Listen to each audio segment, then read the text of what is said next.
Eu vou apresentar 3 regras de ouro da perícia para vocês. Elas valem tanto para o perito quanto para o assistente técnico, mas por motivos opostos, vocês vão entender. Os dois, perito e assistente técnico, precisam ficar super atentos a essas regras.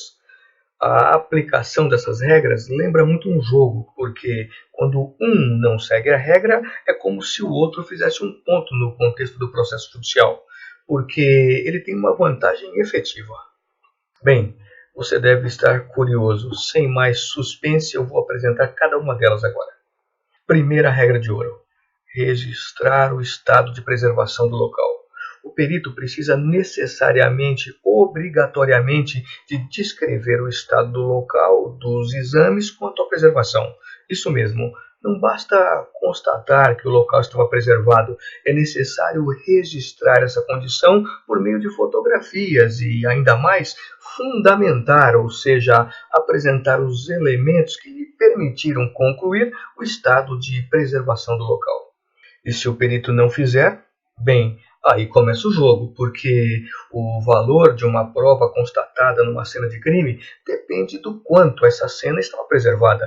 Então, caso o perito não tenha se atentado para esse fato, poderá o assistente técnico contestar as provas, alegando, por exemplo, que não se pode garantir que aqueles elementos estavam mesmo na cena. O assistente pode, inclusive, estabelecer que alguém inseriu de forma fraudulenta aqueles elementos na cena do crime. E, nesse momento, se não houver meios de demonstrar que isso não aconteceu, pode haver problemas.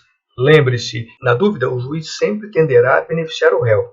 Segunda regra de ouro: registrar os elementos que comprovam a cadeia de custódia da prova. Sabe, aqui é ainda mais grave, porque ainda que as provas tenham sido devidamente pesquisadas, coletadas, transportadas e examinadas, se não houver um registro claro de cada um desses momentos da prova, ela pode e deve ser invalidada.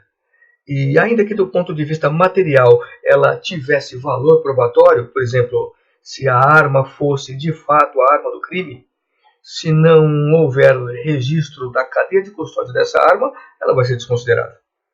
Então, também nesse caso, o perito vai trabalhar intensivamente para garantir que a cadeia de custódia seja registrada, enquanto que o assistente técnico, que não quer aquela prova contra o seu cliente, vai esquadrinhar todo o processo em busca de elementos que possam colocar em dúvida os registros da cadeia de custódia. Percebem que isso parece um embate? Terceira e última e mais importante das regras de ouro: o mais perigoso está aqui: protocolos. Protocolos são como se fossem leis para a realização dos exames periciais. O trabalho pericial é integralmente baseado em protocolos. Então, para cada exame, para cada procedimento, o perito deve usar os protocolos adequados. Se não, adivinhe, lá vem o assistente técnico novamente questionar: que protocolo foi usado? Por que foi usado? Etc. Vejam o quanto o trabalho do perito é complicado, porque enquanto o assistente técnico está em regra num único caso, o perito pode ter uma dezena de casos sob a sua responsabilidade. Bem, resumidamente, as 3 regras de ouro são: primeira, registrar o estado de preservação do local examinado. Segunda, registrar a cadeia de custódia dos elementos constatados na cena do crime.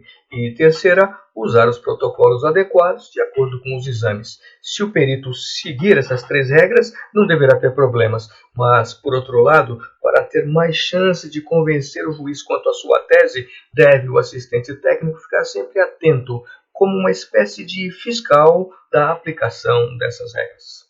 Bem, é isso. Espero que você tenha gostado. Se tiver alguma dúvida, deixe escrito que eu respondo rapidamente. Até a próxima, pessoal.